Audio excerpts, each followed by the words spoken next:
Ashidele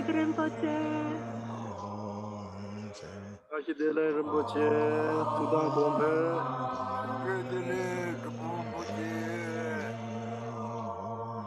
Kamzang。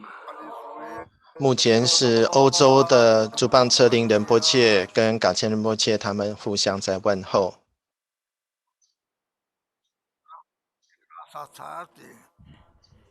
Everybody said he already had breakfast. 他已经吃过早餐了。那做共同餐，evening dinner。They already had dinner. 他们在欧洲吃过晚餐了。妍芬，请讲。今天那个德国中心的主办人车林仁波切，他会给大家一个口传，就是昨天灌顶的咕噜咕噜的口传，因为很多人都觉得念咒啊这一些修法需要口传，所以昨天我就请他今天给大家口传，所以大家今天口传的时候注意听了啊，谢谢。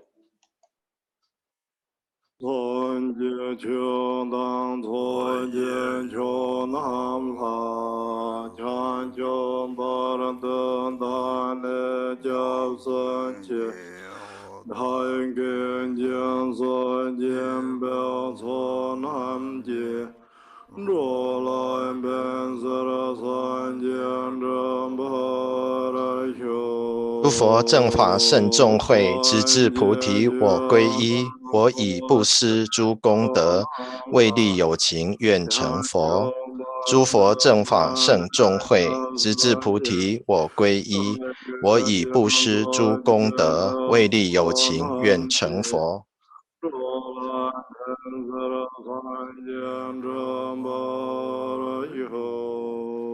Until awakening, I take refuge in the Buddha, Dharma, and the Supreme Assembly.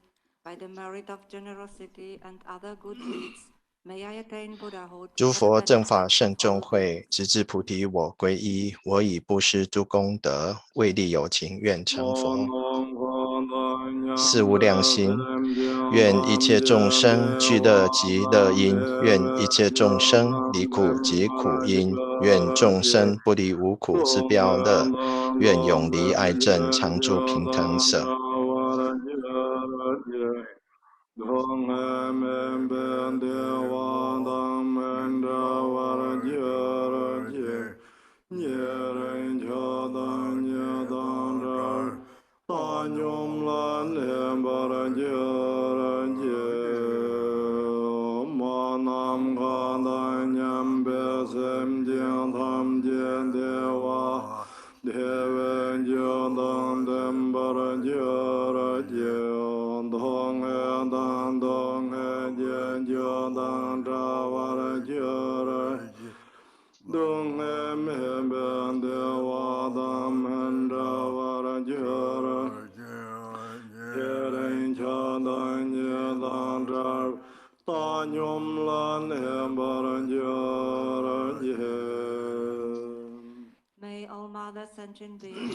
愿一切众生具乐极乐因，愿一切众生离苦即苦因，愿众生不离无苦之妙乐，愿永离爱憎，常住平等舍。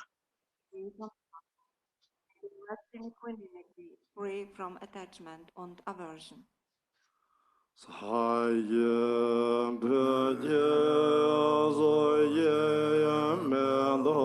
香水出世，花朵铺满地，圣山四周，日月为庄严。缘念佛刹以作供养故，愿诸众生受用清净土。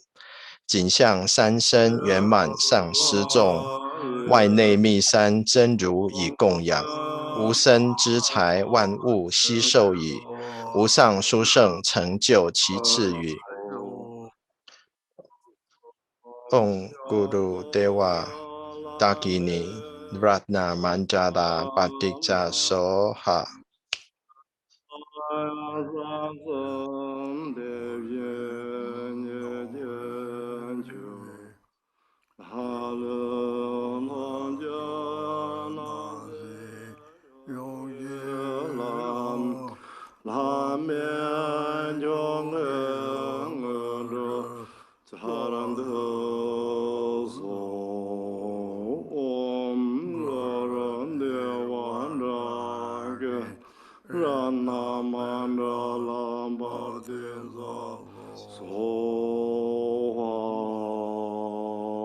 苍草瓦丹却见相旁谈，一色也然可的将所瓦也。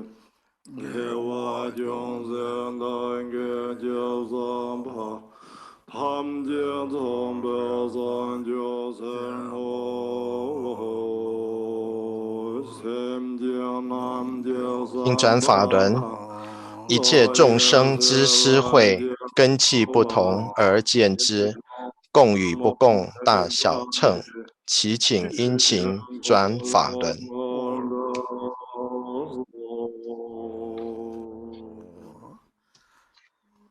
Rinpoche la kokam sam.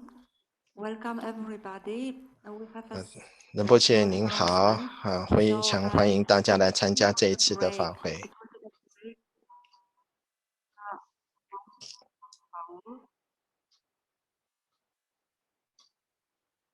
And at the beginning of the break, Drupal Sering Rinpoche will give Gurukul along. 我们今天中午会休息一小段时间，大概在10点半左右。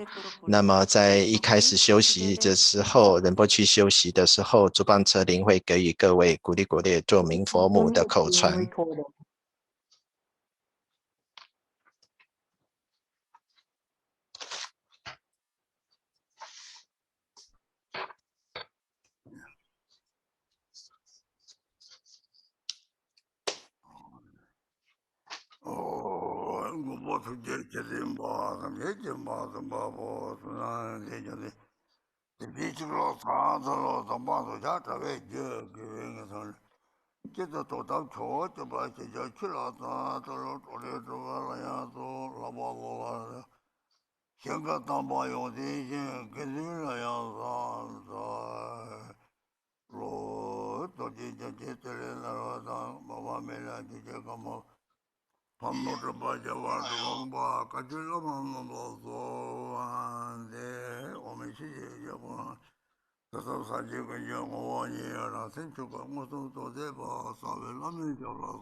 And friends, today I'm going to give some instructions on the bardo.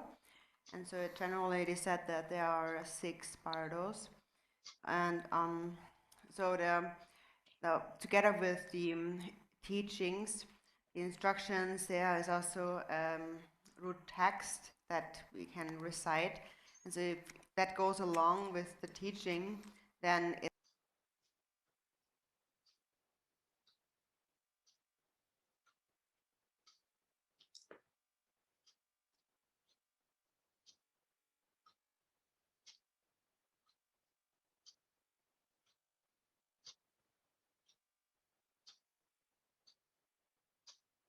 many people have it. So this is what I'm going to introduce you to. And actually there are many teachings on that, and I also myself have given teachings on this particular root text before. But it's good to have this kind of as an ongoing prayer, like a daily prayer that you continuously read even after the teachings, because when these teachings are in your mind, these words are in your mind, then later when you're in the bardo after you've died, the bardo consciousness possesses a clairvoyant abilities. It is said that there is 5 different kinds of kind of supernatural powers that the consciousness has in the bardo, and so due to this brightness of consciousness in the bardo, all the words of Dharma that you have heard in your lifetime will become very clear at that time. Even while you're alive, you might not have understood the meaning of it, even if you don't understand it now in the bardo, because the consciousness is so bright, you will understand the actual meaning of these words will arise within the consciousness. That's also why it's important to recite these prayers, this particular prayer too, on an ongoing basis as a practice.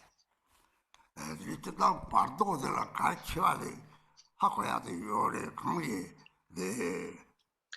诸位法友们，今天我们会给予中英教授。那么我们今天会讲6中阴的根本颂。那除了我们今天所讲的法之外呢，也有这个根本颂，大家未来可以持续天天的念诵。因为这样子做有什么好处呢？因为在未来，我们在中阴阶段的时候，我们会有神通的能力。那在生时，即使我们在听闻法教的时候没有办法理解的，在中阴的阶段，因为我们的心事都非常的清明，自然能够了解。这就是为什么持续来持诵这些根本颂啊，这些法本修法等等这个重要性。那么，这个读诵这些祈愿文的重要性就在这里。这大你这说话大从了，这里的了，没给回来，我起码没话他这的，大马到我他这他趁着了心，我都起码的心的，他们这里，这里大把多那把吵这里，这两个这里吵个车个嘛的，这里，바도 차처럼 장미 봐 요래 가자 소소랑 때래 이들 무보던 지마 다다래들이 동네 카차와 무슨 사용 요래 따와 또 마도 개발해 야보시는 어떻게 됐다 냠이 개비 용띠인데 따뜻하다 그래 냠이 시송잖아 우리 때랑 이것들이 제대로 선모 봐도 저게 이 게임은 생각 포타라고 저리 그래서 빠져 쪽이 빠져는 빠른 폴로 포타다 우리 포를 생긴 탐지들이 강의들 나오 나만들이 네 주지 오들이 나긴이들 만지기 때문에 들이 빠져 자는 이 빠져 사요 샤용 요래 다 도는 나긴이 요 말이들이 빠져 샤용이 요 말이들이 님이 소들이 폴로 좀 배에 빼세다 제만에서 만나지 게들如果求人讲，这样今年是大从刚才多嘛都七八的了，大多了得到我来送，第早的哈过了，这里把就搞出的声音呢，大嘛多他就点着一下来，别的这里大，在那个就不容易就是嘛的，可说他沟通的他沟来，那里小开来，他的对嘛就是那玩意儿都点着我的，就可能就有嘛在这里。 내가 처벌한 것들이 님치기 개발돼 니마그 나와고 너도 걸어올라지니 또들 이발에 대한 시보를 이제 더 tel무보다 지마시네 들이 대독 좋아하나 봐 나서 연구 요래 이제 뒤자와데 하고는들이 하장 피받지 뭐 요래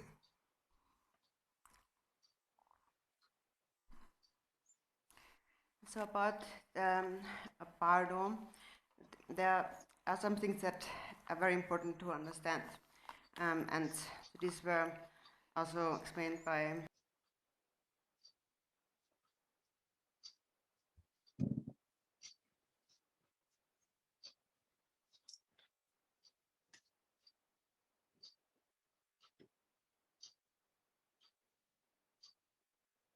his words are in your mind, then later is so bright.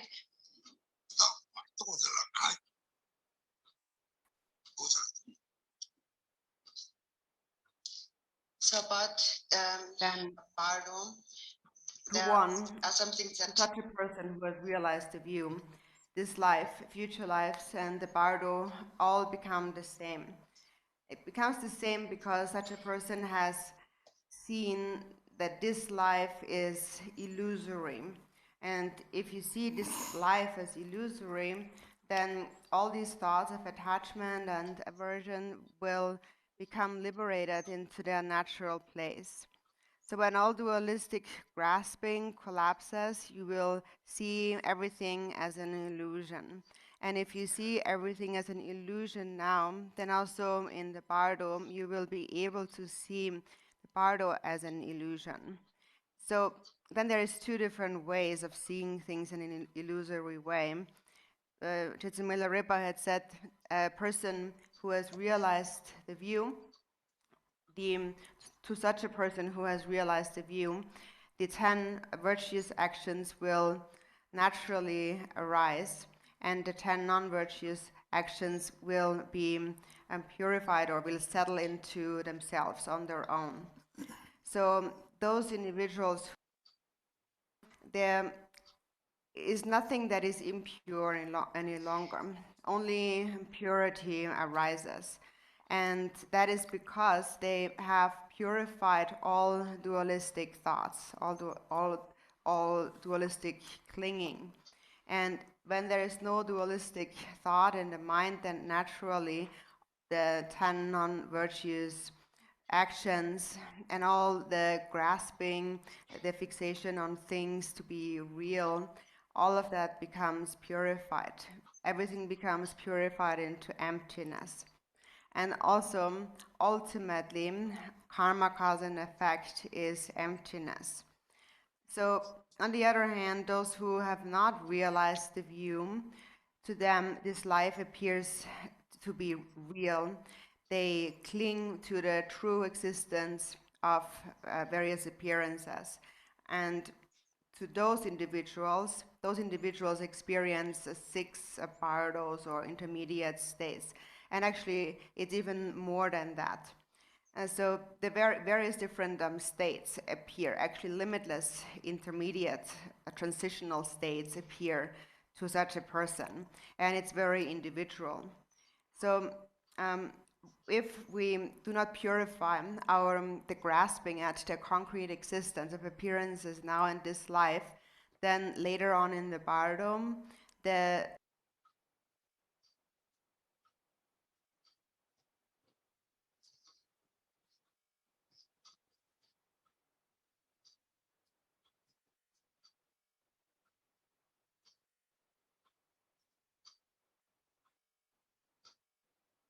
realize the view. And so if you recognize that, you will think that actually it is important to engage in practice. And if you really know how to practice, then just naturally this life, the Bardo and future lives all become one.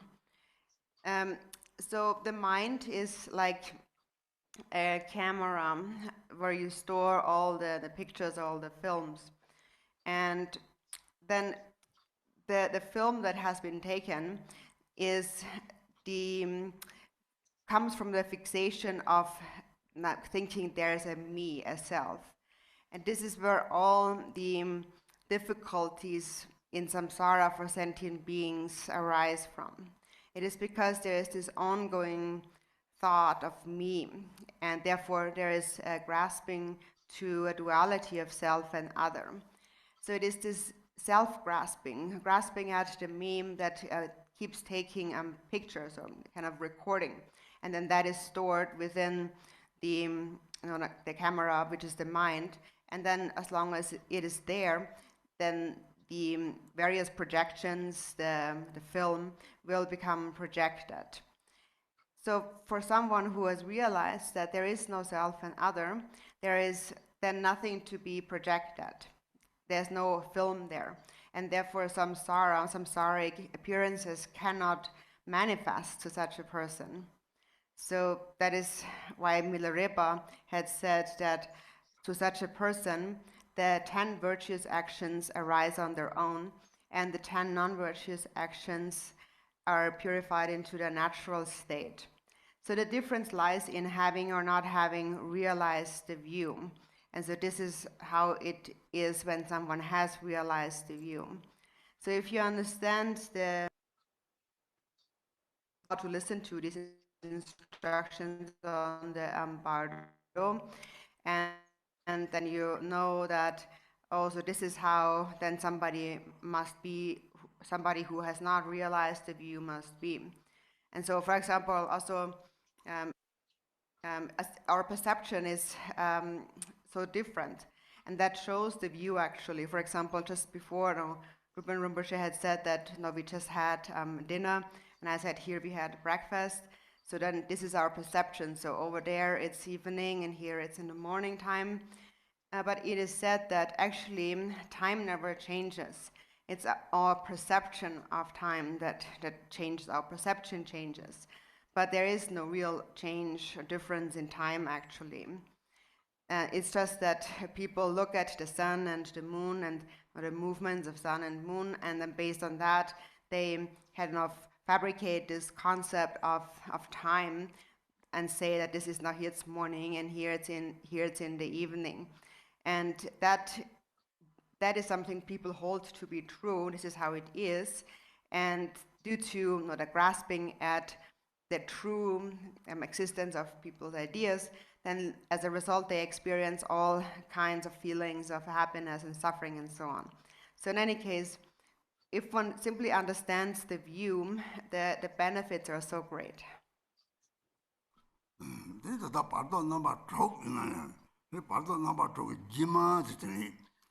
首先，因为今天山上的网络不稳，所以可能各位看到的画面或声音会断断续续的，很抱歉。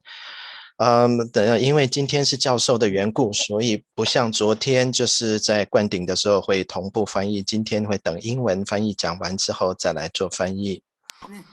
那我们刚刚讲到说有关中阴，那有一些地方我们必须要了解。那当我们证到见地的时候，我们要了解到，不管是此生、中阴或者来生，都是等同的。因为如果我们有真正的见地的话，那么此生我们见此生如幻，一切的执着烦恼都觉得不再是这样子的这个值的。那么弥勒日巴祖师过去也讲过，正得见地的人，十善自然升起，十不善自然得以净化。为什么说没有不净呢？因为一切都得到净化，只剩的善行了，一切不善都得到净化。因为我们执一切的执着，执一切为实的部分得到净化，那么完全转成了空性。在这种情况之下，就近而言，没有业也没有因果了。但是对于绝大多数的人还没有证得空性的，现一切为实。我们在中阴的阶段会有在轮回的阶段会有六中阴，或者是在中阴有更多的阶段，无数的中阴阶段，这些都是因人而异的。那么不管是此生或者是来世，我们应该了解修法的重要。We will come at the end is called the Bardo of Becoming, and the Bardo of Becoming is when we are in the Bardo and we are about to take birth again. So this is the time where the consciousness has left behind the previous body and has not yet taken on a new body. So the consciousness without a body follows the karmic winds. And then depending on what karma one has accumulated, one will take birth. So if one has accumulated virtuous karma, then one may take birth in the most unique, special birth of the 6 realms of samsara. Only if one has practiced a great deal of merit can one take birth as a precious human being. And so then the consciousness enters the womb of the mother and takes birth as a human being as a result of virtuous actions accumulated in the past. And so then the moment one has entered the womb until one dies again, and this entire period is called the bardo of living. And so when does actually this bardo really begin? This one actually begins in the bardo of becoming. So you're still basically in the bardo, you're not yet a human being. So this is really where the bardo of living begins. Basically it begins the moment you enter the womb of the mother, once you have become a human being and take birth. Or you take birth anywhere in the 6 realms of samsara, depending on your karma. The 6 afflictive emotions are the karmic winds that will kind of propel us into any of the 6 realms of samsara, where we then take birth. And we take birth as a human being as a result of having practiced ethical discipline. It is said that someone who takes, for example, the Nyungne or the Nyingne vows, those 8 Sojong vows, a single time, every time you take them, you have the cause for birth as a human being, as a god or a human being. That this is explained in the benefits of the Nyingne practice. And the Buddha gave this as a method for samsaric sentient beings who do not always have an opportunity to engage in practice, because ordinary people are, for the most part, are distracted by ordinary samsaric activities. And so for them, there is the practice of the Nyingnya and the Nyungnya, and it is said that if you keep those Sojong vows, then even as a samsaric ordinary sentient being, then each time they keep those vows, they create a cause for birth as a precious human being. And so just recently, we did this practice here. And so when you practice virtue in this way, therefore you take birth, for example, as a human being. And so again, the moment you enter the womb of the mother until you die, this entire life is what is referred to as the bardo of living.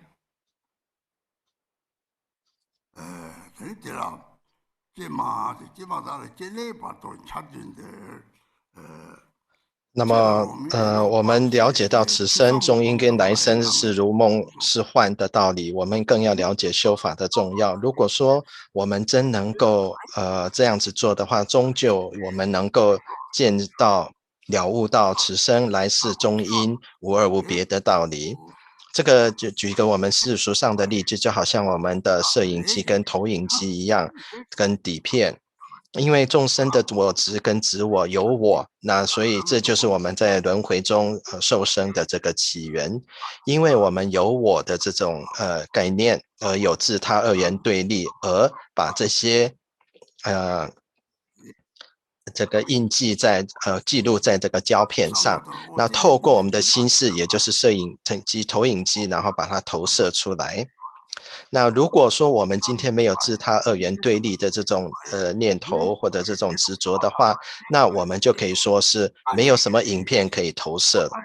所以以此之故，弥勒日巴祖师讲说，这样子见到空性这个见地的人呢，十善业自然的升起，十不善业自然消融的。那么有见地的人呢，自然会有这样子的一个境界。这个就是像刚刚我们一开始的时候，竹本彻林他讲说，他们吃过晚餐的，而我讲说我们吃过的早餐。那时间我们要知道是不变的，只是我们的感受、我们的觉受会所改变。人们往往因为外在的现象而有不同的经验，比如说我们人们因着太阳跟月亮而造出了日月的差别，以为这些就是实际的情况。但是因为我们执着一切为实而有这样子的痛苦，时间本身是没有变化的，可是因为我们在不同的地方有不同的感受而认为说我们是早上或者是晚上吃的早餐或吃的晚餐这样的差别。如果我们了知这种见地的话，对我们自己自然有大利益。一般来讲，我们中阴有6种阶段，我们在讲受生中阴。那么在这个是在最后一个阶段，在中阴的阶段即将要受生的时候，当我们的意识已经离开了那个我们的肉体，可是还未投胎之时，在这个阶段我们就依业风而飘，那依本世所累积的业而受生。最强的业会决定我们要投身到什么地方去。那么如果说我们再生行善的话，自然就可以获得人身或者天人的这个可能性。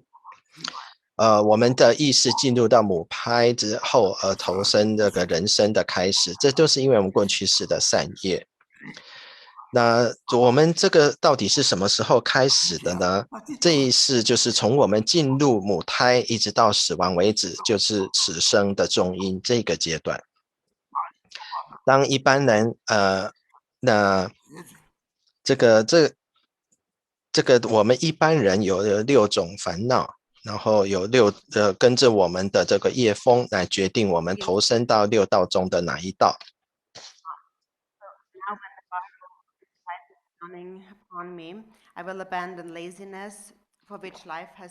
那因为我们修善行持戒，不管是离孽或者留孽而受生到人身或者是天人的道理，那么佛陀是给予这个It says we should study, reflect, and meditate. Study literally means to hear, and so what do we need to hear? We need to hear or listen to. We need to listen to the teachings on karma, the infallibility of karma, cause and effect. So you need to hear that there is not just this life, but there are past and future lives, and there is karma, cause and effect. And that actually is the root of all Dharma teachings, is the teachings on karma. Because then once you know that, you will not do anything at least that brings yourself down, that harms yourself. So because you recognize through the teachings on karma, what is it that brings suffering to yourself and also others? And what is it that brings happiness? So through the teachings on karma, you will naturally be unmistaken as to what to do and what not to do. So the studying or the hearing here refers to the teachings of karma and also the twofold truth. And then reflection, then we reflect on that. So you think about it, is it true or is it not true? So you reflect, for instance, the nature of humans and animals who coexist in this world. Actually, even though our illusory bodies are different, our mind still is the same. Our experiences, our feelings are the same, even though due to our karma we experience different experiences of happiness and suffering. But it all comes down to the karma that we have accumulated. And so when you observe that, when you reflect on that, you recognize how important karma is. And then who accumulates karma? It is the mind. So you reflect in this way when you are contemplating karma, for example. Lord Jigten Sumgön had said, cause and effect, or karmic ripening, is the natural manifestation of one's moment-to-moment thoughts.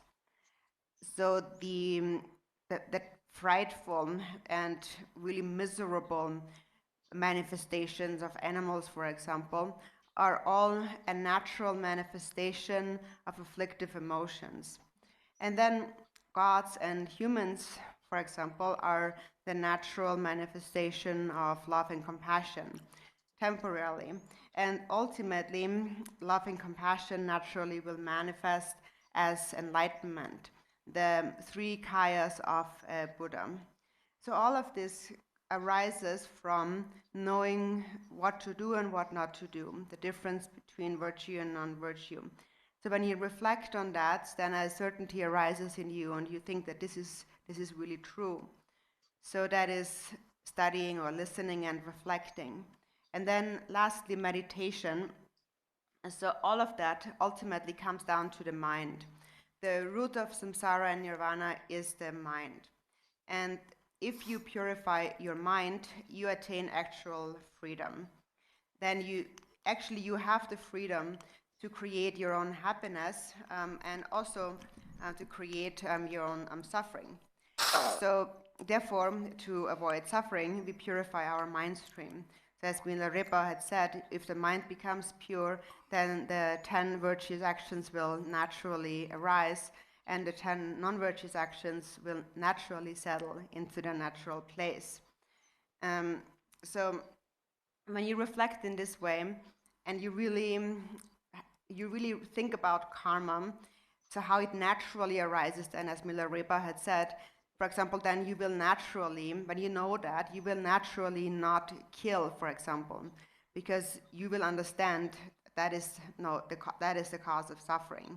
You will naturally turn away, and you will naturally turn to a mind of love and compassion. And so regarding meditation, it is also, as it is said in the 37 Bodhisattva practices, in verse number 36, where it says, in brief, whatever you do, you should look at the state of your mind. Always examine your mind. Am I being afflicted? What arises in the mind? Am I being selfish? Are there thoughts of love and compassion? Always look at your mind. And in this way, on the relative level, when you practice the relative truth, you hold on to the mind of love and compassion. And then on the ultimate level, you realize the twofold truth. And so this is the meditation, or study, reflection, and meditation. So this is how you practice them. This is, you really think about the meaning and then you incorporate it into your mind. So meditation means that after you have really understood and reflected, then through meditation you are purifying your mind. And so that means, for example, through sustaining mindfulness and heedfulness. It means to meditate, to practice shamatha and vipassana, to develop the discriminating wisdom. It basically means to engage in meditation practice. So that is the meaning of enter undistracted, the path of study, reflection, and meditation. And so once you understand the meaning of that, and then you recite this prayer, as you express these words, the meaning of these words that you express have to appear in your mind in this way.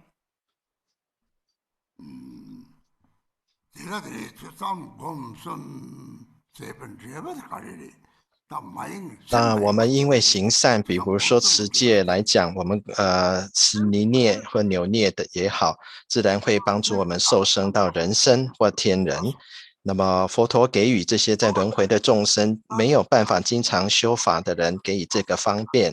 如果他们能够持八关斋戒，那每一次持守都能够种下将来受生人身的种子。就像我们最近才有的这个扭涅八关斋戒的闭关，也就是这样子的做法。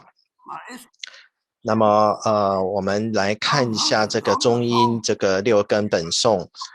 呜呼！此生中阴现前时，寿命无常，常懒惰，屈辱不懈，闻思修，现心转道，显三身。今复此番人生时，绝非悠闲散漫时。那我们这一生呢，我们要了解到的这个，在修中阴的时候呢，我们应该要。或修一切法，我们都有一个阶段，就是透过闻思修。那有关中阴所讲的是闻是什么呢？我们要了解法教因果业力不灭的道理。那么不只是在此生，并且要了解到过去世及未来生对于业的这个作用因果的道理。那我们透过这个业的法教呢，那么就自然知道什么应该做，什么不应该做，也就是在二地上来修，世俗地跟圣义地上面来修。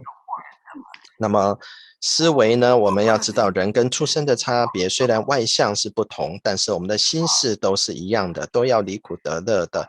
可是因为我们的业的不同，所以我们受报也有不同。那到底是谁在累积这些业呢？主要是我们的心事。吉田松公主是在过去就讲说，所谓因果业力的成熟，都是在我们一刹那一刹那间的念头的成熟。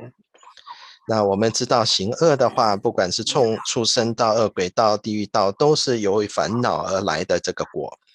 那这个受生到天道跟人道，都是过去是有修慈心跟悲心的结果。那虽然目前是受生为天人，就近而言是有可能可以证悟佛的这个三身法报化三身的。那我们知道这样子的道理，自然知道什么事应当做，什么事不应当做，对于这一点有确定的这个信心。那我们知道说这样子做的话，也要去思维业是如何升起的。当我们真正了知业是如何升起，自然就不会去杀这些其他的众生，因为我们知道杀业是苦果的因，那自然的我们内心会升起这个慈悲心。Result having reflected and meditated. So as a result, we need to become free from distraction, and so it says so making perceptions and mind the path and realize the three kayas. So the appearances, or the perceptions here, or appearances, what are the appearances? So now what appears, what we perceive, is from a dualistic perspective. We perceive self and other, a duality of samsara and nirvana. So there are many perceptions, many appearances. But in the 37 Bodhisattva practices on the ultimate truth, it says, the way things appear is your own mind. So when you think about, you reflect on that mind, the minds of all sentient beings in the 6 realms and your own mind, is it the same or is it not the same? So, for example, think about yourself or human beings and animals. So it might seem at first that we are different, we are separate beings. But actually we are not, because the basis of our mind is one and the same. Difference lies in having or not having entered this path, so entered undistracted this path, or making perceptions in mind the path. So if one has made it the path, and if one understands the mind, then one may take birth as a human being. And if one has not taken things as the path, one has not entered the path, then one is carried away by the karmic winds, the afflictive emotions, and takes birth, for example, as a poisonous snake, as a manifestation of hatred or anger. So when you look at this snake, for example, then if you know that at this point, you will think that our mind is actually the same. Difference just lies in having or not having entered the path. And because that snake has not entered the path, that's why he's now appearing as a snake. But the basis of our mind is exactly the same, just like energy, light energy. And if you think about that, if you understand that, then you will actually follow your own law of karma.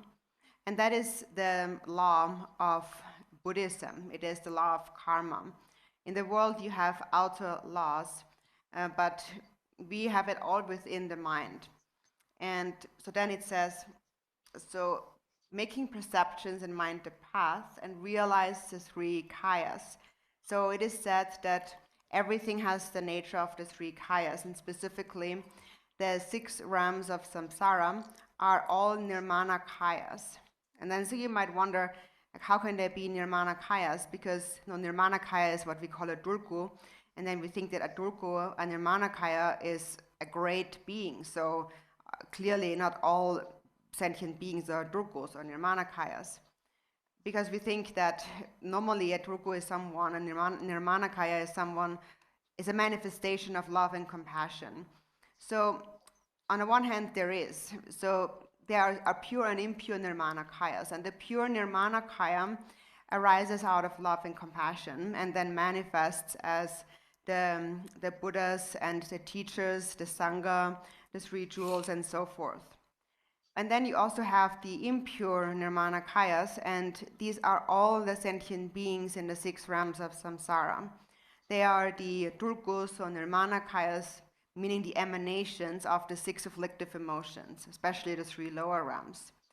So the mind of a sentient being in the 3 lower realms still possesses Buddha nature, but for as long as they have not purified karma, they will stay in the lower realms. And whenever it becomes purified, karma becomes purified, then there still is Buddha nature. And that's why they have the nature of the 3 kayas. For example, it's just like you're washing a dirty towel. You just have to keep washing it until it's clean, basically. So it's just like that.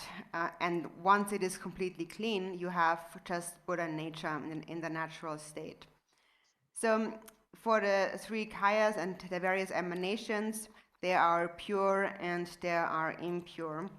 And the Dharmakaya, one of the kayas, is the basis, the ground, which is like space.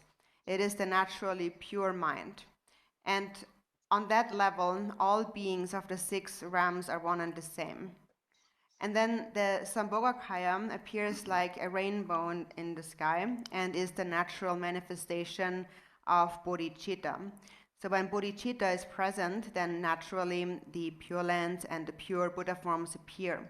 So when you understand that, when you read this line here and realize the 3 kayas, then these ideas will come to your mind. Then you will think that if there is bodhicitta, then the Pure Lands will arise. And if the mind is impure, then the impure karmic winds are going to take the mind to take birth in the various realms of samsara. However, nevertheless, everything, all phenomena, ultimately have the nature of the 3 kayas. So that is the point to understand here.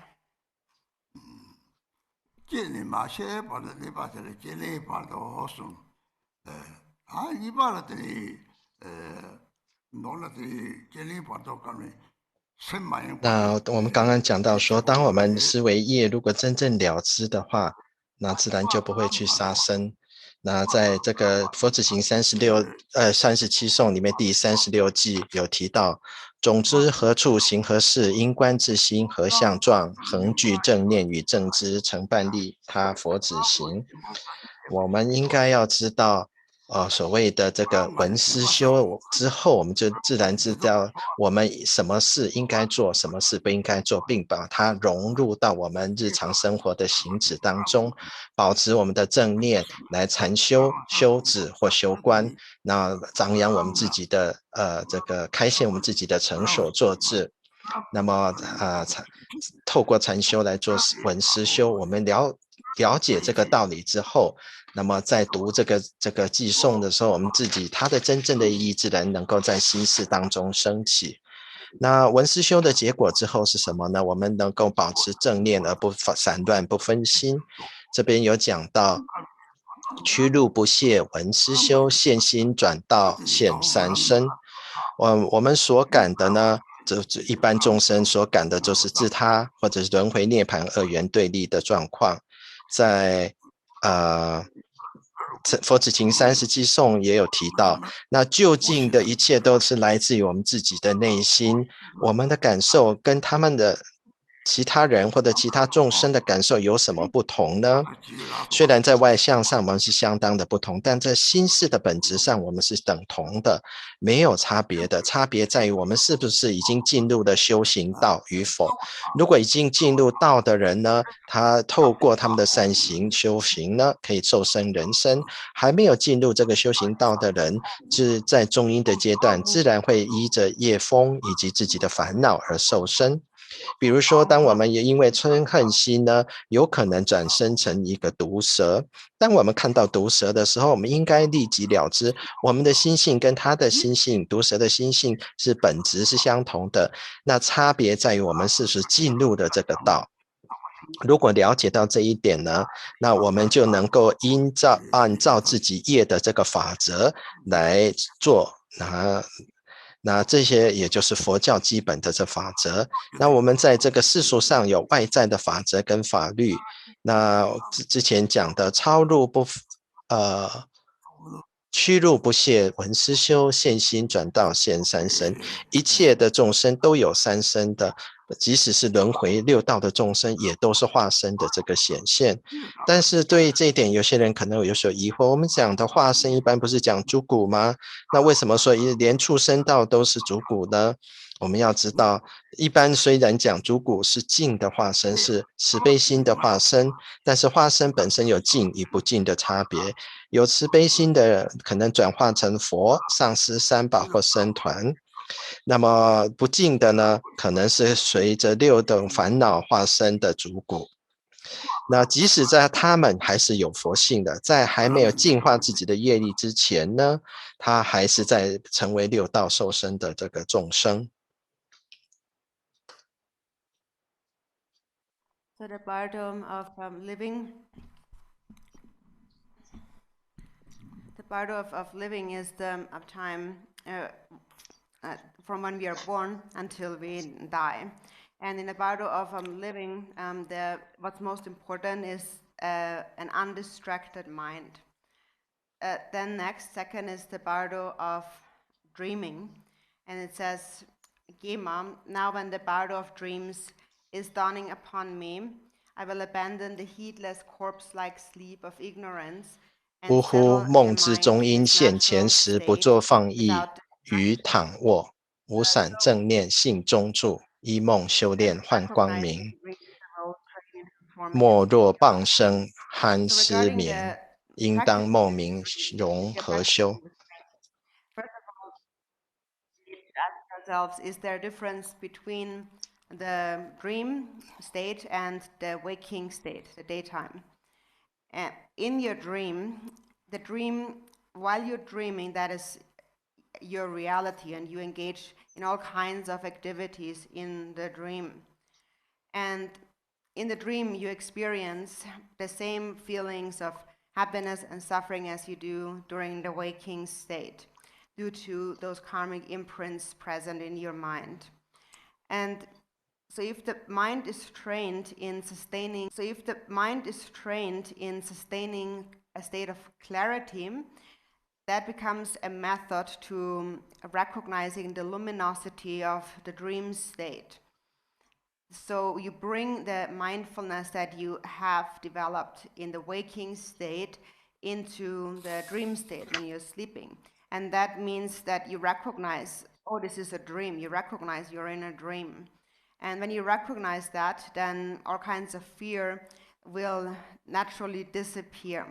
And then also you will recognize these fearful appearances of the bardom, and they will also collapse at that point when you recognize that this is the bardom.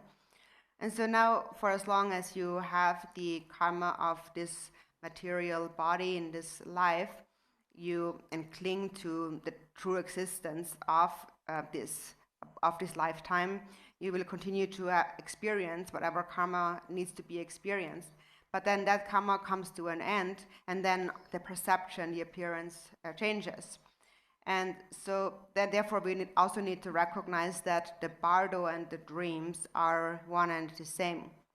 So first, to recognize the dream state, first you recognize, when you practice the dream yoga, first you recognize the dream state, and then gradually it is referred to as you recognize the subtle luminosity of the dream state, and then the deep luminosity of the dream state, referring to the luminosity of the deep sleep state, actually.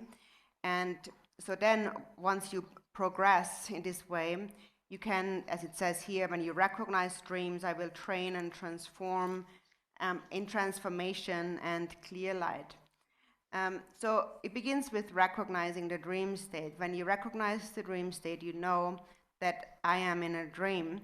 And then if you habituate to that, and you always recognize the dream state, then you can begin to transform yourself in the dream state. For example, you can transform yourself into a bird and fly anywhere, or you can travel to a pure land, and so on.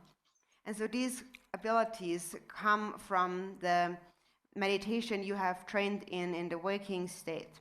So it is the mind that is habituated to shamatha and vipassana and so on. The mind that has become very clear. And when the mind is very clear, then the mind knows that it is all pervasive. It pervades the entire universe and all sentient beings. So this is what you see then when the mind becomes very clear. And so then you might think that, oh, at some point some clairvoyant ability arises. But it's not quite like that. Nothing really actually changes in the mind, but it is just that it becomes cleared. For example, when an ocean that is a bit muddy, when the mud settles and it becomes clear, then you can see what's at the bottom of the ocean, what has already been there, but what you couldn't see before, all the little animals on the bottom of the ocean. So this happens when you have trained the mind in shamatha and vipassana. And the mind becomes very clear. And with a clear mind, you are able to recognize the confused perceptions around you, as whatever appears. And so recognizing that and having a clear mind then in the dream state, you may be able then to transform and travel to pure lands and so forth, or wherever the mind wishes to go, because you have recognized that the mind already is all pervasive, pervades the entire universe and all sentient beings. And so then it says, I must not simply slumber like an animal, but combine sleep with realization. This is crucial. Normally, we think that sleeping actually is a good thing, and we say that if I don't get enough sleep, it's not good, because then I can't do my job tomorrow, I can't work tomorrow. But actually, deep sleep, is also a karma of ignorance. We are actually accumulating the cause of birth as an animal in the deep sleep state. And therefore, we can see that even the slightest mindfulness is really very significant. So it says that ideally, in the highest way, the luminosity appears in the dream state. Or in a kind of medium case, the dream state, dreaming stops, or in the least case, virtue arises in the dream. So ideally, you recognize the dream state, which is called you recognize the luminosity of the dream state. And if not, in the middling or medium case, the dreaming stops, is interrupted. You can stop the dreaming. And in the end, at least, finally, you are able to, at the very least, you're able to remember virtue in the dream. You have virtuous dreams. For example, if you practice virtue during the daytime, then you will also remember virtue during the dream state. For example, if you're spinning a prayer wheel during the daytime, then you might also dream of spinning a prayer wheel. Or you might cultivate love and compassion for the beings in your dream. So virtue will arise in your dream state. And so this is actually the start of practicing dream yoga. So when you read this line, reflect in this way.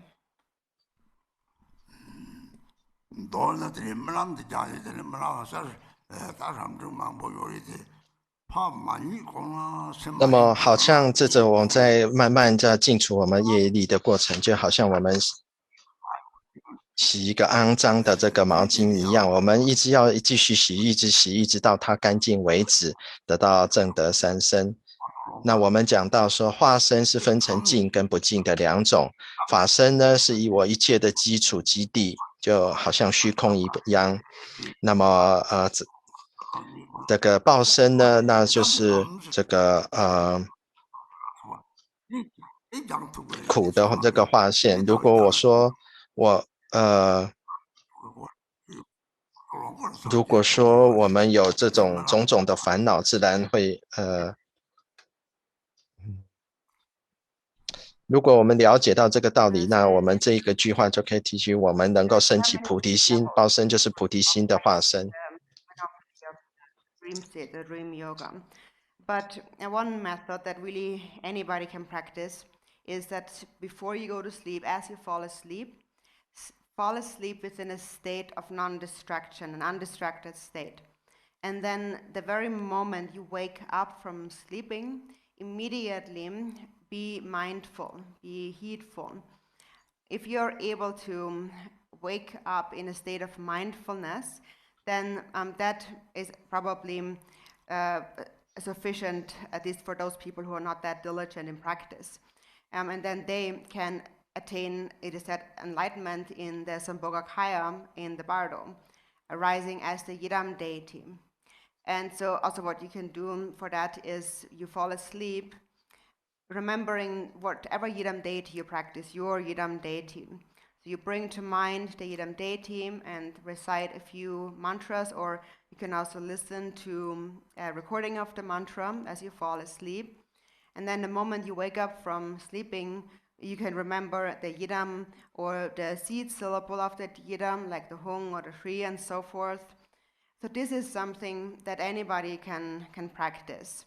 And if you practice in this way, then probably later you can attain enlightenment as a Sambhogakaya and the Bardo, and this is actually, it really becomes a practice of the dream yoga, the dream Bardo.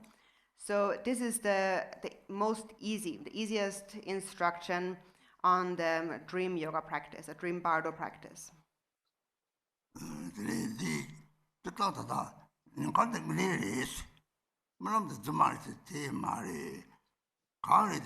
Lüdele 那么我们要知道说报身，刚刚讲到报身是菩提心的化现，有菩提心就能够化现成善的这个净的这个报身。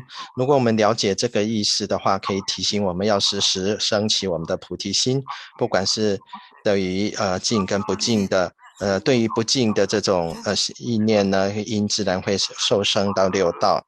那么我们要了解一切现象本质上都有法报化三身。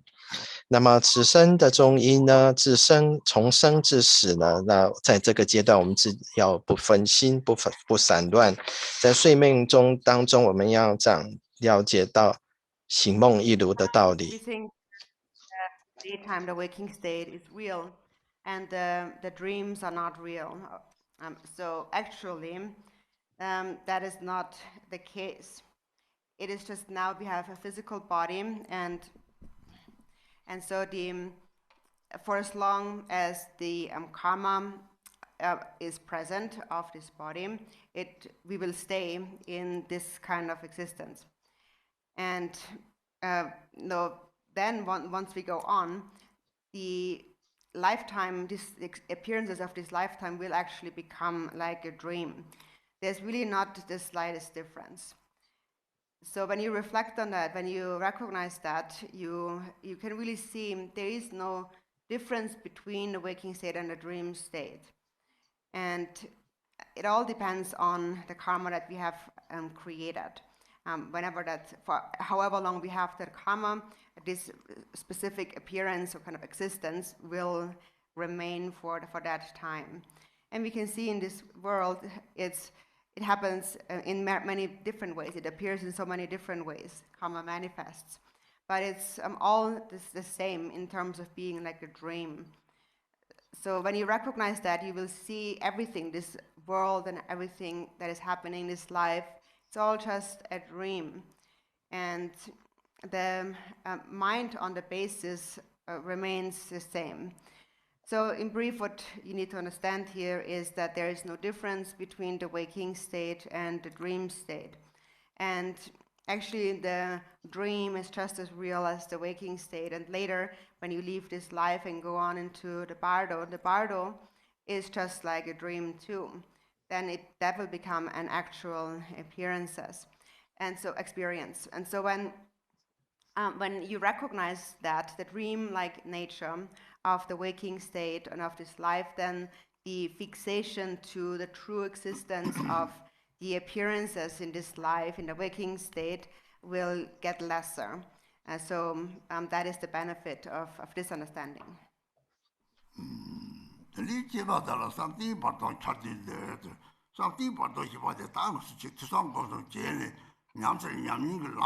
那么我们知道睡觉的时候，如果我们执梦为实的话，那么在这个事实上就好像在我们醒的时候，把一切的苦跟乐在我们心中的这个经验一样。如果说我们有心在这训练，在这个清明的这个境界的话，那么了知在睡梦之中，自然能够了知我们是在睡梦之中的这个道理。那我们把清醒事实的这个修行带到这个梦中，那么一切的恐惧都会消失。一切中阴中的恐惧，如果能够了知这个就是中阴的阶段，那么他们自然而然就会消失了。如果说我们知道说此生为幻的话，那么我们也了解业的过程，那么我们要有这个觉知，也会有自然而然会可以有一个改变。我们应该知道说，这个中阴的阶段跟梦中的阶段是很像，是一致的。有人讲到说修梦瑜伽，那我们要了知说，首先要了知醒梦一如的道理，然后再训练我们在梦中的明觉，再接下来在深眠中的明觉，然后证悟到的幻光明。所以我们第一步就是要了解说，我们现在在做梦，我们在梦中，那一切的串习是这个醒的这时间的串习，转化成梦中的一些景象。那在梦中，如果有这种明觉的了知呢，这能够转化我们自己的梦，然后比如说转化为鸟，可以飞到不同的地方去，甚至飞到净土去。那我们在醒的时候的禅修也是很重要的，我们要修止观，这个是我们的基础，让我们内心很清明的时候，我们知道一切为幻，那么一切众生，或许在这个阶段，有些人讲说，那我们是不是就会具有神通的，并不是这样子的道理，我们的心是不变的，只是我们的心变得更清明的，就好像我们的土的水呢是很浑浊的，可是我们当这个水很浑浊的时候，我们自然见不到水底的生物。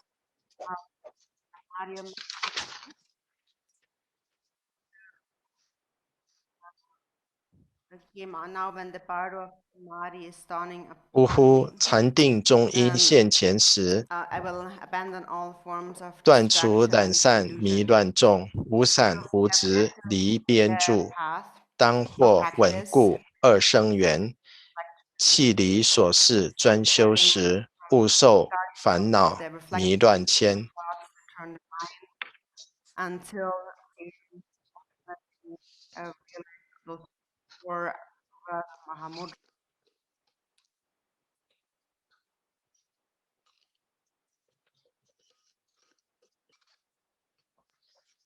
Reach the third yoga of one taste. This entire period is referred to as the bardo of samadhi or meditation.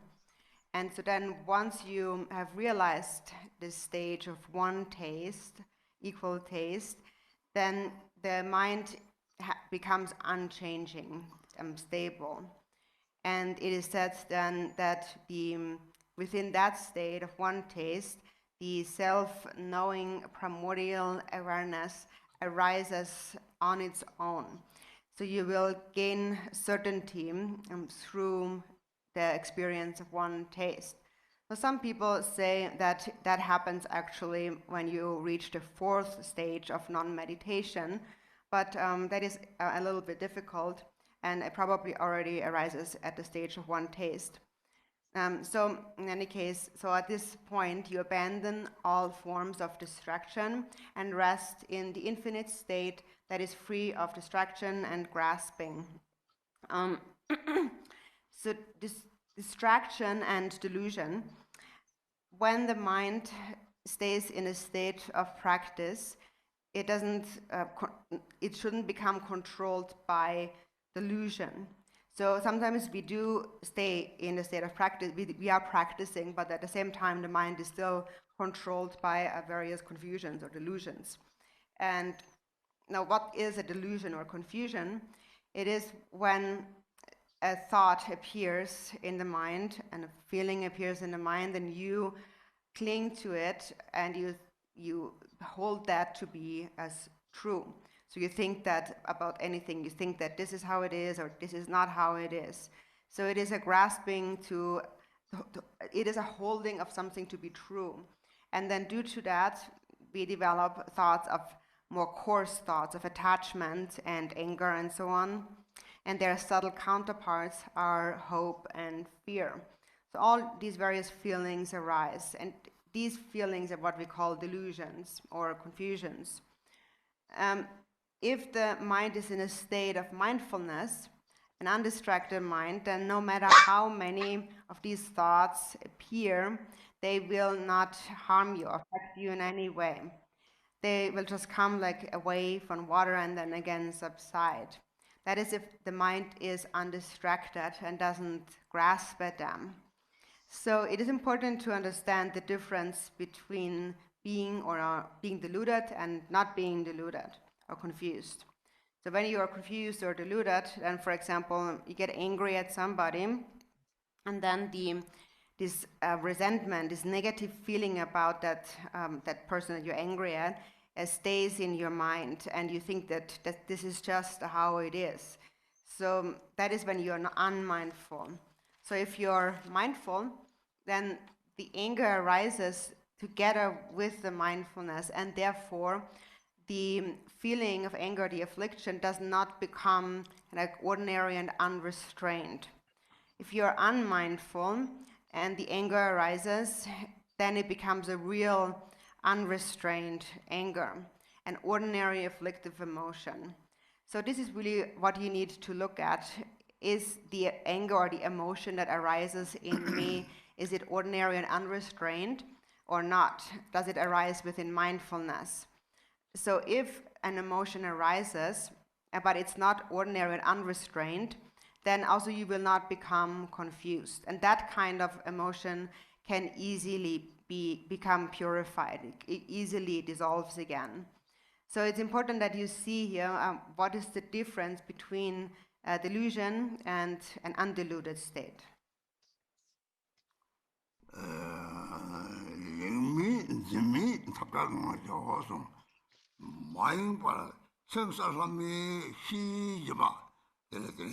那么我们在训练我们的心是透过直观来修我们的心的话，我们心就比较清明，那我们就可以看到这个自己很迷惘的这种种的这种幻象，见到并能够转化，可以到不同的地方，比如说到净土一般。那我们一般人会认为说，睡眠是很重要，是很好，我们要有足够的睡眠。但是我们应该了解到，我们深度的睡眠事实上是一种无明的。那如果说我们只在那里的话，就是将来也是受生这个畜生道的这个原因。所以即使在睡眠的时候，我们都要尽量保持我们清明的觉知。我们知道我们现在是在做梦。那么对善境界的人呢，知道说这个是梦境，然后我们自然就不会受它影响。那中等程度的人，我们知道说我们现在是在做梦，就停止梦境。下等境界的人呢，起码因为在日间的行善呢，在梦中呢还能够意念起善行，在梦中还能够行善。比如说我们在白天有这个摇转经轮那么对众生升起慈悲心所以在这个又在梦中也要意念起这种善行。那这些就是我们在修行睡梦瑜伽的一个第一步。睡梦瑜伽一般我们在入睡之前呢，我们要保持这个正念，一醒来的时候也要保持正念，当然在睡梦之中也要保持正念。那么对于这些不是那么精进修行的人，如果能够起码在入眠之前跟一觉醒来就马上意念起正念跟本尊，这个也是很好的修行方法。Free of distraction and grasping. And the state that is the mind needs to be clear. The undistracted state is a state of clarity. when the mind is undistracted, and the mind is vividly clear and knowing, aware of what happens. So that is the clarity aspect.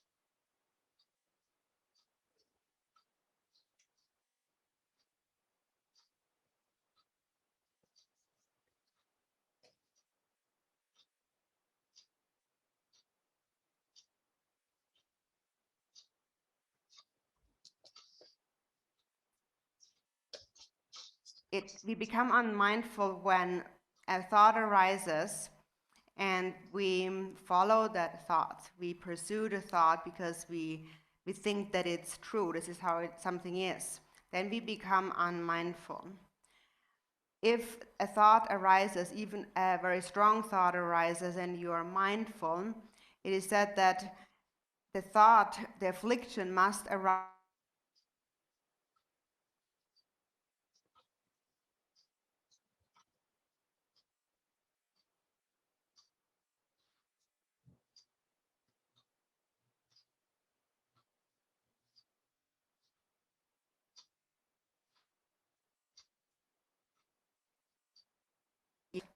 This infinite state, so literally this state without extremes or limitations or any boundaries.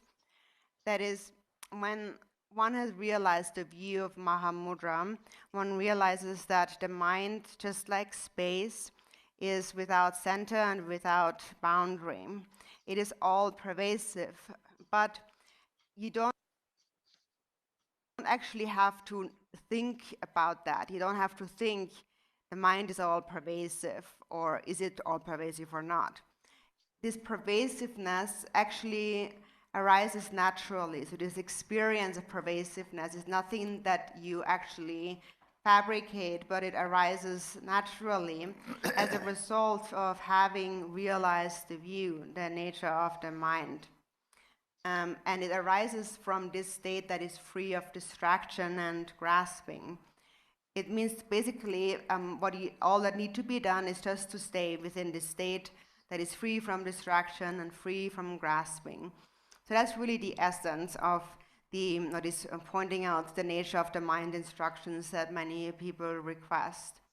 Also, Milarepa had said, when you stay in a state of clarity that is without any grasping, then the state of one-pointedness will spontaneously arise, naturally arise.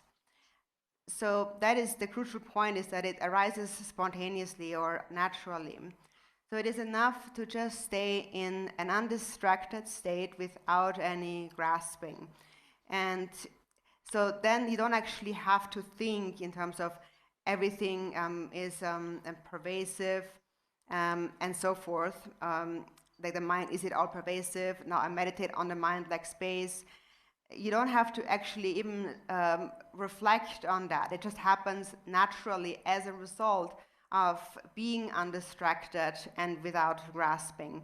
So basically, you don't even have to recognize or think about how this world doesn't really exist inherently.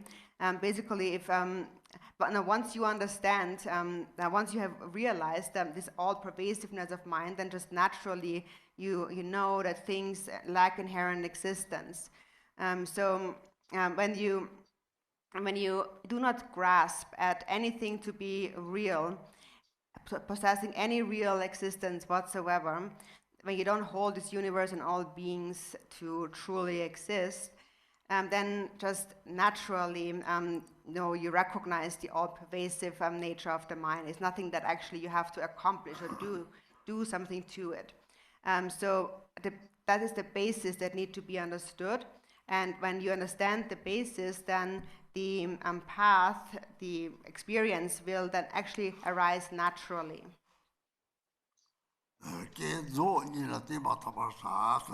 那么这个在禅定中阴呢，我们要修的就是这个我们的心的这个不变。如果我们在一味安住在一味的境界之中呢，我们自然明白的本初智，自明的这种本初智就自然会升起，那能够有一味的这种体验。那这个跟这个大手印第4阶段的一味禅定是对一般人来讲是要修到这个程度是比较困难的。可是在这个中阴的这个阶段，我们如果能够保持不迷惘、不散乱，保持正念呢，那么这个是重要的。在我们禅修的过程当中呢，我们一般人心思当中还是会有一些妄想、念头、幻想的出现。当我们幻想念头出现的时候，一般人就会执着，执其为实。那么这个就是产生的种种的这个烦恼。粗的烦恼呢，我们会执着或者是排拒它；那细的烦恼呢，我们会有希求跟恐惧之心。但是我们如果说有正念的话，它这些念头就不会来打扰我们，也不会影响我们。这差别在我们是不是保持正念，或者是迷惘有关。对别人生气的时候，事实上我们如果说随我们的烦恼而走的话，我们心里面的情绪会有的时候变成无法控制，那这是因为没有正念的关系。如果我们能够保持正念，即使是嗔心升起的时候，我们有正念，那么我们的反应就不会变成很平常的，就是说一切都不受拘服的这个烦恼。所以差别在我们是否有正念。如果我们在烦恼升起的时候也可以有正念的时候，我们就比较不容易迷惘，这些烦恼呢，这些嗔恨之心呢，也比较容易，状态也比较容易消融。这就是迷悟之间的差别。那么我们所谓的正念不分心的清明状态呢，我们在这个状态之中，心里是清清朗朗，了知一切的发生。这个是我们本性当中明性的一部分。如果说我们去失去了正念，而追随我们自己的念头的话，自然我们就失去了正念。所以当一个强烈的心念升起的时候呢，我们保持正念，应该知道这些就是烦恼，我们不应该随着这些烦恼而去。在没有这个状态之中，是没有中间也没有极端的。当我们了知大手印的一切如空的这种状态当中，我们自然知道说，这个虚空当中是没有所谓的中间，也没有所谓的四边的，它心性是自然是遍一切处的。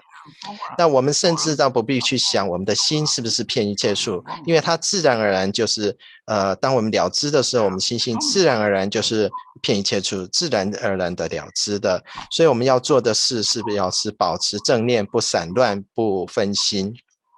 弥勒日巴祖师过去讲说，当我们能够安住在清明之境的时候，我们能够不分心，那么我们的心的自然情况自然能够升起。Generation and perfection. Generation and perfection. So it refers to the generation and completion stages. And regarding the way in which we train in generation and completion, so there's all kinds of different individuals that train in different ways depending on their dispositions. For example, some people are more drawn to the elaborate practices, and some are more drawn to the unelaborated practices.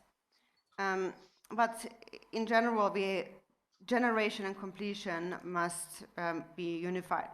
So first of all, we have to gain stability in the generation stage. And so for that, we need to understand what is the generation stage, and you need to really gain a trust or confidence in the generation stage. And so how can we develop this? So there are two ways of approaching or practicing the generation stage. So one is from the perspective of the fundamental basis.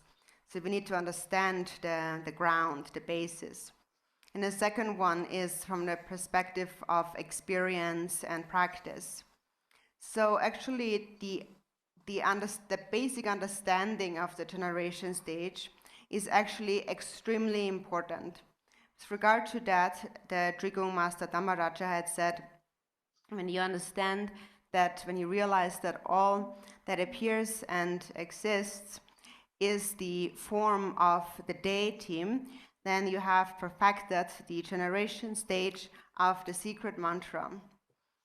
This is extremely important.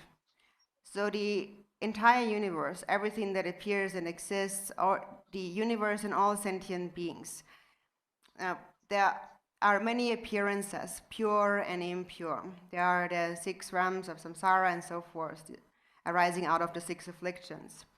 But what is the basis, the ground of all of that? We need to understand that it is the form of the deity. It is, everything has the fundamental nature of the deity. Also, Chikden Sumgön had said, I'm a yogin who has realized that my parents, the yidams and the 6 realms are all one. It's all one. So what do we need to understand here? The outer universe, no matter how limitless it may be, it all is comprised of the 5 elements.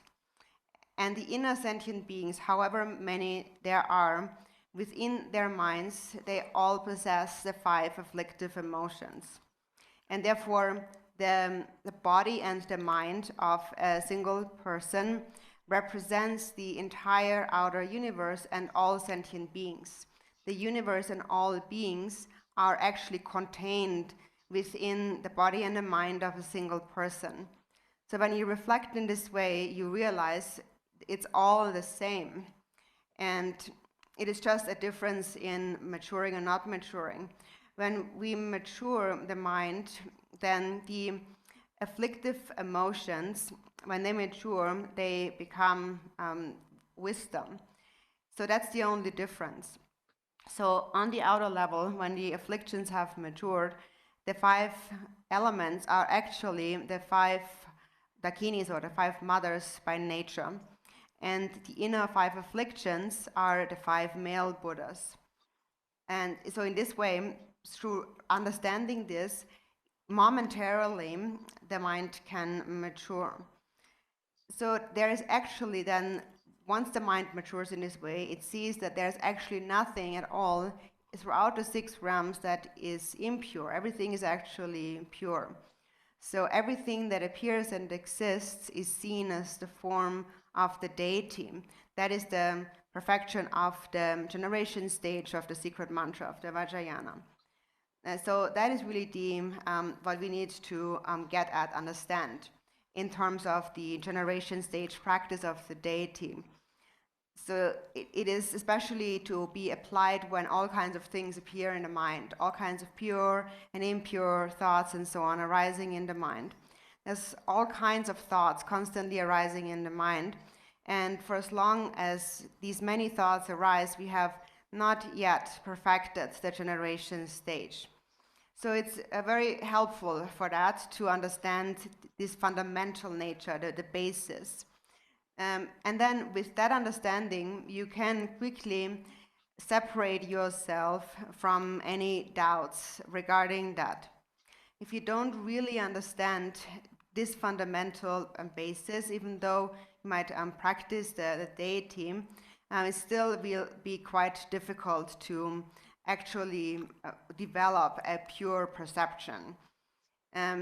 So we still continue to see things in a pure and in an impure way.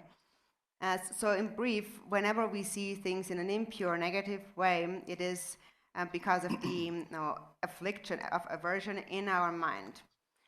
So that is what needs to be purified, and the reason why we practice the generation stage is in order to purify these impure perceptions. So that is why we practice generation stage.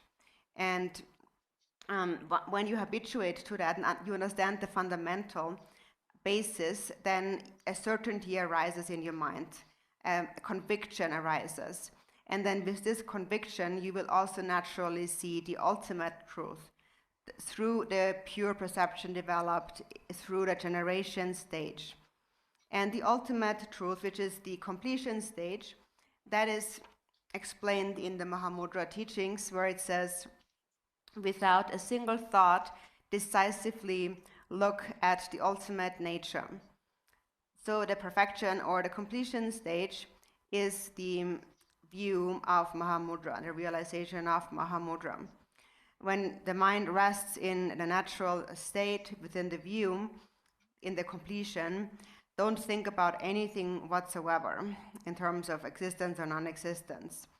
And then that becomes naturally the completion stage, which is the view of Mahamudra. So together in union, the creation of generation and completion represents the unified state of Mahamudra, which is the union of clarity and emptiness.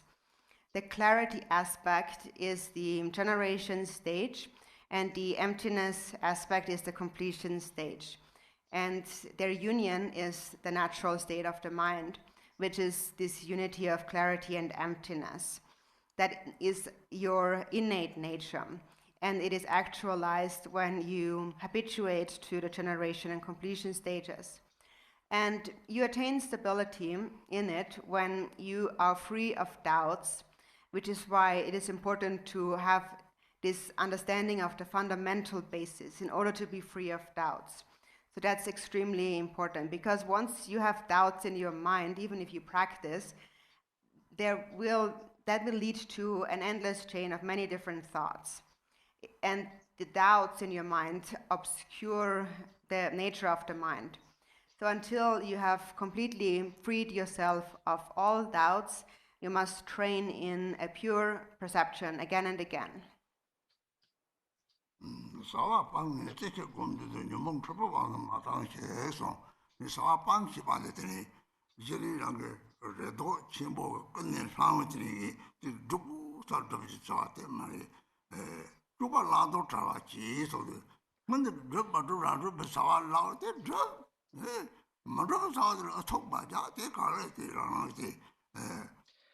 那如果说我们能够安住在一个清明的境地当中呢，不分心不散乱的话，这个是很重要的。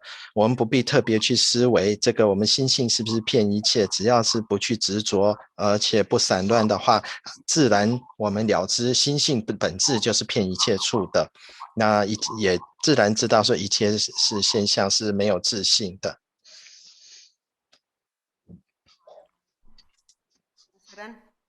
Next line it says, at this time of single point of meditation, having given up activity and so forth, I must not fall under this way of affliction and delusion. So the abandoning, having given up all activity. So what it means is that we give up hopes and fears with regard to our activities, not the actual activities per se, but for example, there is here one shouldn't have this intense ambition. I must accomplish this certain activity. One just naturally engages in one's conduct through like single pointedness and non-distraction. And one engages in the activities, but there is no like strong hopes and ambitions that I must accomplish something, or if something is not easily accomplished, one does not insist on kind of force something to be accomplished. Basically, one is content with whatever comes along, but there is no thought of I must by all means, I have to do this, I have to accomplish this. The only thing that really has to be accomplished then is the state of enlightenment for the sake of sentient beings. But aside from that, one does not fall under the power of hopes and fears and attachment and aversion.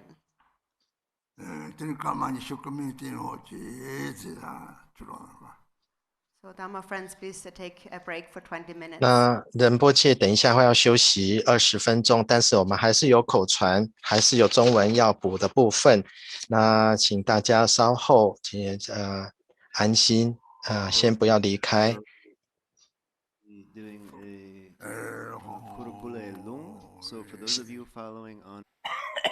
如果说我们了知的一切都是没有自性，我们知道的心是自然是遍布一切的，不必特别再去做一些思维。那这个也跟我们平常在做修本尊法的这个升起次第、圆满次第的训练是有关的。那我们这个一个人的能力跟业力有不同的喜好，有些人喜欢修非常繁复的法，有些人喜欢修不是那么繁复的法。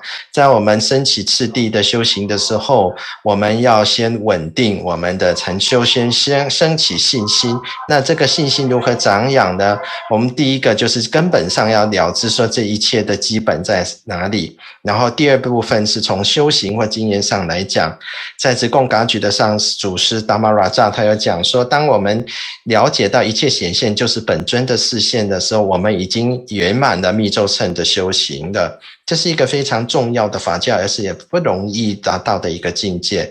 我们知道说一切的显象，那么净与不净呢，六烦恼的种种的这种显现，那一切都是本尊的化现。弥勒日巴祖师讲都说，我是一个瑜伽行者，父母本尊六道众生都是合而为一的。那在这个指的是什么？就是外在的现象呢，有无量无边，这些，但是这一些都是由五大元素，地水火风空五大元素而组成的。内在的有情众生也具有同样的五烦恼，所以一切众生一切现象都是等同的，都是一个众生当中就具足的法界一切外内的五烦恼或者是五大的。那么先差别是在我们心识中是不是成熟。当我们不成熟的时候，那么就是有烦恼。那当我们成熟的时候，就能够把烦恼转化成菩提智慧。外在的五大是五空行、五佛母，内在的五烦恼是五勇士，那转成了五智慧。这差别在净跟不净的差别。事实上在就近的净地藏是没有净跟不净的差别，一切都是净的。当我们心中升起一切净跟不净这些念头升起的时候，我们就知道我们自己还没有真正成熟升起次第的修行。当我们了知的这一切呢，就自然能远离一切的疑惑。否则呢，我们在还必须在升起次第上面好好的观修，然后有一些训练我们自己的净观。当我们显现知道说一切的不净就是来自于我心，那加以净化我们的升起次第呢，那净化一切不净的这种观。那么我们加以串习，我们了知它究竟的意义是什么，一切究竟是一切清净的，然后有所信心，那升起信心，然后我们就能够真正的了解它的究竟的真谛，这个时候就是圆满次第的成就了。所以在这个时候说，我们讲说这个没有任何的念头，那么这个了知的这个一切事物的这个真谛，当我们的心能够安住在我们见地上的时候，就不必再去做其他的思维了。自然是有这个大圆满这个境界，这个圆满次第的境界了。不管我们讲升起次第或圆满次第，它跟我们大手印所讲的明空不二的道理是一样的，是融合的。它在我们心的本性状态之中，是一种本人自有的这个状态。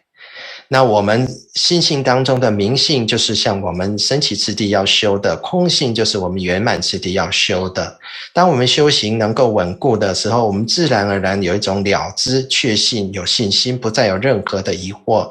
那如果说我们有疑惑的话，就会升起许多妄想，就容易追逐这些妄想。如果说我们没有去掉这些疑惑，没有这些妄想的话，我们要反复不停的这个训练，那舍弃对一切行止的一切希求跟恐惧，并不是说不要去有任何的想法，而是说我们对外在的一些结果不要有那么样强的执着，不要说有这个野心，我一定要完成什么什么什么的目标，而是自然安住在这个正念不散乱的状态之中，自然而然做自己应该要做的事，而不去坚持，不去执着结果要怎么样。不管什么样的结果，你做你的部分，能够接受一切所发生的事情。那么要坚持所做的2件事，就是要我们自己修行，是要为的达到正悟，能够帮助一切众生，对众生的慈悲心，要这2件事情不要忘记，这样就可以了。好像有些法友在问说，这个古列佛母的咒语，昨天仁波切有讲过几次，我也有重复的几次。他的咒语就是 Om Guli Guli Shri So Ha， Shri 就是他的种子字 Shri 字 Om Guli Guli Shri So Ha， 所以这个咒语其实就是很直白的，就是 Om Guli Guli 就是 Guli Guli 咒名佛母的名称， Shri 就是它的种子字 So Ha， 所以跟一般的咒语也是一样，从 Om 开始 Om 开始，从 So Ha 做结尾 Om Guli Guli Shri So Ha。